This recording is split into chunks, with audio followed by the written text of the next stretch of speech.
আমরা 2016 সালে এসএলএসটি যোগ্য শিক্ষক শিক্ষিকা তরফ থেকে এসেছি। আজকে সিএম এর সাথে দেখা করতে এসেছি। গোবরডাঙ্গা থেকে এসেছি। 2016 সালের এসএলএসটি যে পরীক্ষা হয়েছিল, দীর্ঘ 7 বছর চাকরি করার পর তারপরে বিগত সরকারের দুর্নীতির কারণে হঠাৎ করে প্যানেলটা কোর্টের রায় ক্যান্সেল হয়েছে। কিন্তু যিনি এখন বর্তমান মুখ্যমন্ত্রী তখন বিরোধী দলনেতা ছিলেন এবং তারা তখন আশ্বাস দিয়েছিলেন যে তারা সরকার এলে যোগ্যতার চাকরিটা ফিরিয়ে আনার ব্যবস্থা করবেন। আমরা আশাবাদী যে আগামী দিনে আইনি পথে আবার আমাদের চাকরিটা যোগ্যতার চাকরিটা ফিরিয়ে আনবেন। আপনারা দেখছেন নিউজ 16 ভারত, রাজনীতির অন্তরালে সত্যের সন্ধানে।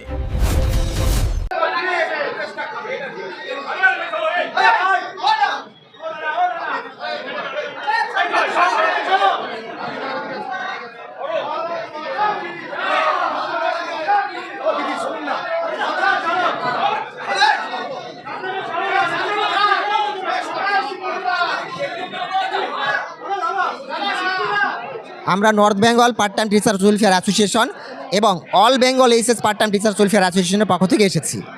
আমরা 10-12 বছর হলো গত গভর্নমেন্টের আমলের থেকে আমরা কিন্তু উচ্চ মাধ্যমিক কাউন্সিল আমাদের নামে উচ্চ মাধ্যমিকের সাবজেক্টগুলো পারমিশন করা হয় এবং উচ্চ মাধ্যমিকের যে খাতা হয় মূল্যায়ন করতে হয় ফাইনাল খাতা, সেটা কিন্তু আমরা পার্ট টাইম টিচারাই মূল্যায়ন করে থাকি গোটা রাজ্যে। অথচ আমাদের আর্থিক দায়িত্ব কিন্তু গত গভর্নমেন্ট গ্রহণ করেনি। স্কুল ফান্ড থেকে আমাদের ন্যূনতম সাম্মানিক হিসেবে 1000, 2000, 3000 টাকা প্রদান করা হতো। ম্যানেজিং কমিটি নিয়োগ করতো, স্কুল ফান্ড প্রদান করতো, কিন্তু সরকার আমাদের কথা শোনেনি। আমরা শিক্ষামন্ত্রীর কাছে গিয়েছি, মুখ্যমন্ত্রীর কাছে গিয়েছি, অনেকবার দরবার করেছি। আমরা প্রিন্সিপাল সেক্রেটারি স্যারকে জানিয়েছি, আমরা উচ্চ মাধ্যমিক কাউন্সিলের যে প্রেসিডেন্ট রয়েছেন তৎকালীন সময় তাদেরকে জানিয়েছি, কিন্তু আমাদের কথা শোনা হয়নি, আমাদের আর্থিক দায়িত্ব গ্রহণ করা হয়নি, আমাদের স্বীকৃতিও জানানো হয়নি। অথচ আমরা সরকারি খাতা দেখি, অথচ আমাদের নামে স্কুলগুলো পরিচালিত হচ্ছে উচ্চ মাধ্যমিক সেকশনে পার্ট টাইম টিচাররা, এইচএস সেকশনে পার্ট টাইম টিচাররা। তাহলে আমরা আজকে কোথায় গিয়ে দাঁড়াবো? আমরা আশাবাদী নতুন সরকার আমাদের এই সমস্যার কথা উনি গুরুত্ব সহকারে বিবেচনা করবেন, আর্থিক দায়িত্ব গ্রহণ করবেন এবং সরকারি স্বীকৃতি প্রদান করবেন। 60 বছর কাজে সমবেতন সম কাজের যেটা হয় সেটাও প্রদান করবেন, আমরা দৃঢ় বিশ্বাসী। গোবরডাঙ্গা থেকে এসেছি। 2016 সালের এসএলএসটি যে পরীক্ষা হয়েছিল, দীর্ঘ 7 বছর চাকরি করার পর তারপরে বিগত সরকারের দুর্নীতির কারণে হঠাৎ করে প্যানেলটা কোর্টের রায় ক্যান্সেল হয়েছে। কিন্তু যিনি এখন বর্তমান মুখ্যমন্ত্রী তখন বিরোধী দলনেতা ছিলেন এবং তারা তখন আশ্বাস দিয়েছিলেন যে তারা সরকার এলে যোগ্যতার চাকরিটা ফিরিয়ে আনার ব্যবস্থা করবেন। আমরা আশাবাদী যে আগামী দিনে আইনি পথে আবার আমাদের চাকরিটা যোগ্যতার চাকরিটা ফিরিয়ে আনবেন। প্রথম কথা, কোর্টের মধ্যে চাকরিটাকে বিগত সরকার গুলি দেওয়ার চেষ্টা করেছিল যে কারা যোগ্য কারা অযোগ্য তারা বুঝতে পারছিলেন না। কিন্তু আমরা জানতাম যে সরকারের কাছে সমস্ত তথ্যই থাকে, কোনো তথ্যই সরকারের কাছে নষ্ট হয় না। সুতরাং সরকার সেই সঠিক তথ্য দিয়ে যদি কোর্টে পেশ করতেন তাহলে আজকে যোগ্যরা বেঁচে যেত, অযোগ্যরা বাদ যেত। কিন্তু বিগত সরকার মিথ্যা বিটিবিট দিয়েছে, বারবার সে কোর্টকে বিভ্রান্ত করেছে। তথ্য এক একটা সময় একরকম তথ্য দিয়েছে, সঠিক তথ্যটা কত যোগ্য কত অযোগ্য তারা ঠিকঠাক মতো তারা এটা প্রকাশ করেনি। কিন্তু আমরা দেখলাম সরকারের নতুন সরকার আসার পর আমাদের যে ওএমআর, সেটা ওএমআর ওপেন প্ল্যাটফর্ম, মানে ওএমআরটা হচ্ছে সেটা পাবলিশড হয়েছে, এখন সবাই দেখতে পাচ্ছে এবং ওটা আমাদের ওএমআর। কারণ ওএমআরের দেখা দুটো জায়গা আছে, একটা হচ্ছে ইনভিজিলেটরের সই আর একটা হচ্ছে যে ক্যান্ডিডেট তার সই। অ্যাডমিট কার্ডও তাদের দুজনের সই থাকে, দুজনের সই সেম। এবং এটা যদি পরীক্ষাও করে তাদের দেখা যাবে যেটা আমাদেরই আছে ওএমআর। এবং এই ওএমআরের ভিত্তিতে আমরা আগামী দিনে ফিরে আসতে পারি এবং আইনি পথে আসতে হবে।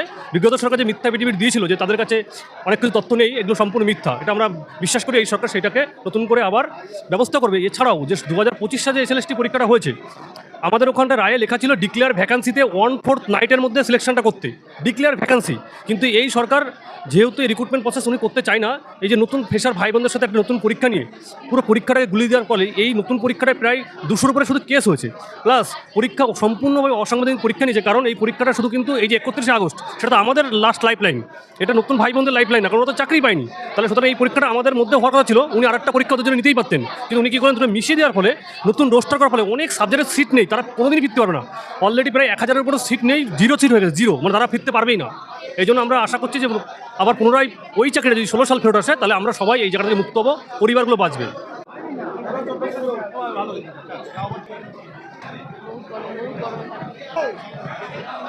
এর আগের সরকারের আমরা বহু রকম সত্য ঘটনা প্রকাশ করবার ফলে ওনাদের আমরা রোষে পড়ি।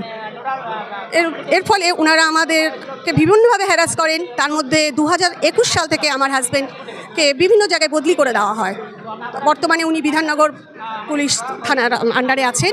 আমি চাইছি যে আমি একজন পেশায় শিক্ষিকা, যার পোস্টিং রয়েছে একদম বর্ডার এলাকায়, 0 পয়েন্ট এলাকায়, যেখানে কোনো দিনও কোনো মহিলাকে রিক্রুট করা হয়নি। আমি এর আগে সরকারকে বহুবার পিটিশন দিয়েছি, কিন্তু কোনো রকম সুরাহা পাইনি।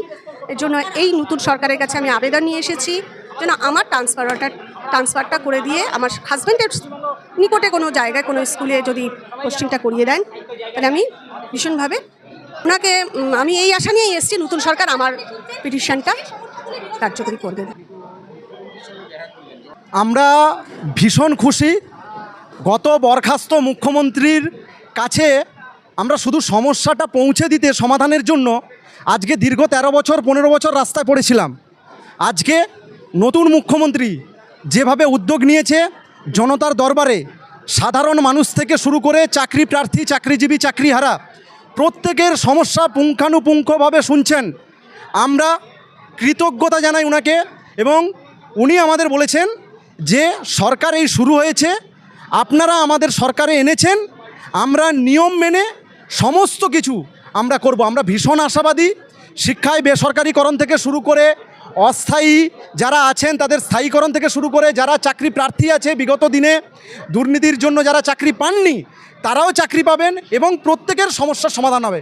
আমরা ভীষণ খুশি এবং আমরা আশা রাখছি, মানে যে গত মুখ্যমন্ত্রী যেভাবে দিনের পর দিন প্রতারণা করেছে, আশা রাখছি আমরা সেই প্রতারণার শিকার হব না, আমাদের সমস্যার সমাধান হবে।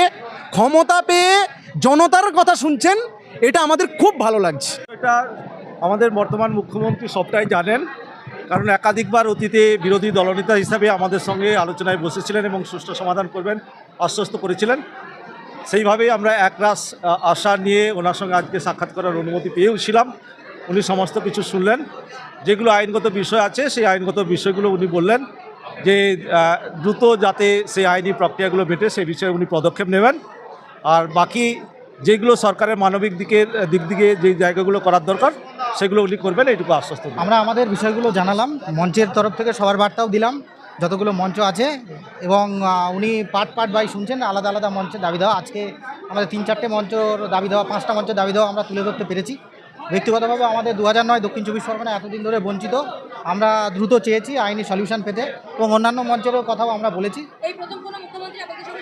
হ্যাঁ, এই প্রথম কোনো মুখ্যমন্ত্রীর সাথে বসে আমরা আমাদের দাবি দেওয়ার কথা তুলে ধরতে পারলাম, যাতে দ্রুত মুক্তি ঘটে আমাদের।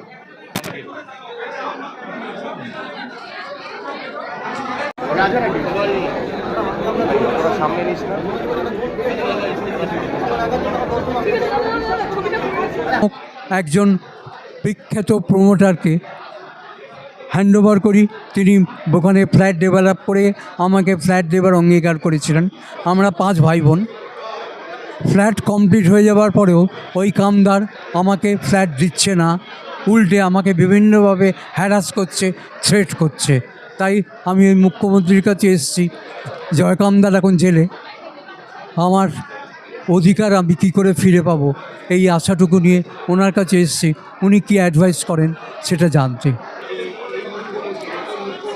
এইটাই আমার আশা। উনি নিশ্চয়ই পারবেন, এটা আমার আশা। কারণ পূর্বতন মুখ্যমন্ত্রী তিনি আমাদের কোনো দিন অনুগ্রহ দেখাননি, উল্টে আমাদের সঙ্গে কোনো দিন সাক্ষাৎও করেননি, আমাদের বয়স জেনেও আমাদের প্রাপ্য অধিকার দেয়নি, আমাদের সঙ্গে কোনো দিন মিট করেননি। অনেকভাবে আমরা ওনার কাছ থেকে প্রচারিত হয়েছি পশ্চিমবঙ্গ থেকে। তো সেই জায়গাতে দাঁড়িয়ে আমরা 2জন প্রতিনিধি ঢুকেছি, আজকে পারমিশন পেয়েছি। মাননীয় মুখ্যমন্ত্রী মহাশয় আমাদের সঙ্গে যদি দেখা করেন, আমাদের সমস্যার কথা সমাধান করেন, আমরা সারা জীবন আমরা বেঁচে যাব। 10,000 পরিবার গোটা রাজ্যের বাঁচবে এবং শিক্ষা ব্যবস্থা বাঁচবে। বলুন তো বর্তমান শিক্ষা ব্যবস্থায় কীভাবে পার্ট টাইম টিচাররা এই উচ্চশিক্ষিত এমএড বিএড 2বার এসএসসি কোয়ালিফাইড আছে, টেট কোয়ালিফাইড আছে, নেট সেট কোয়ালিফাইড আছে, প্রচুর পার্ট টাইম টিচার রয়েছে উচ্চ মাধ্যমিক সেকশনে, তারা আজকে 1,000 2,000 টাকা স্কুল ফান্ডের বিনিময়ে পড়াচ্ছে, অথচ সরকার তার দায়িত্ব গ্রহণ করেনি গত সরকার। তা আমরা আশাবাদী এই সরকার অবশ্যই শিক্ষাক্ষেত্রে জোর দিচ্ছেন এবং আমাদেরও একটা ব্যবস্থা গ্রহণ করবেন 2020 সালের শিক্ষানীতির মধ্য দিয়ে। আমার মনে হয় মুক্তি দেবে একটাই কারণে, কারণ সরকার বিগত 15 বছরের দুর্নীতি সরকার তাড়িয়ে একবারে মানুষের সরকার গঠন হয়েছে। সুতরাং মানুষের রায় নিয়ে যে সরকার এসছে, আমরা মনে হয় তার সাধারণ মানুষের কথাই শুনবে। এই জন্য তো জনতার দরবার, কারণ সাধারণ মানুষের কথা শোনার জন্য। কারণ আমার মতন একজন প্রত্যন্ত গ্রাম থেকে একটা সাধারণ শিক্ষক এখানে আজকে মুখ্যমন্ত্রীর সাথে সরাসরি দেখা করতে পারবে, এটা আমরা বিগত 15 বছর ধরে তো ভাবতে পারেন। বিগত 2 বছর যে যন্ত্রণায়, সেই যন্ত্রণায় একদিন তিনি আমাদের সাথে দেখা করেননি এবং আমাদের কথা তিনি শোনেননি।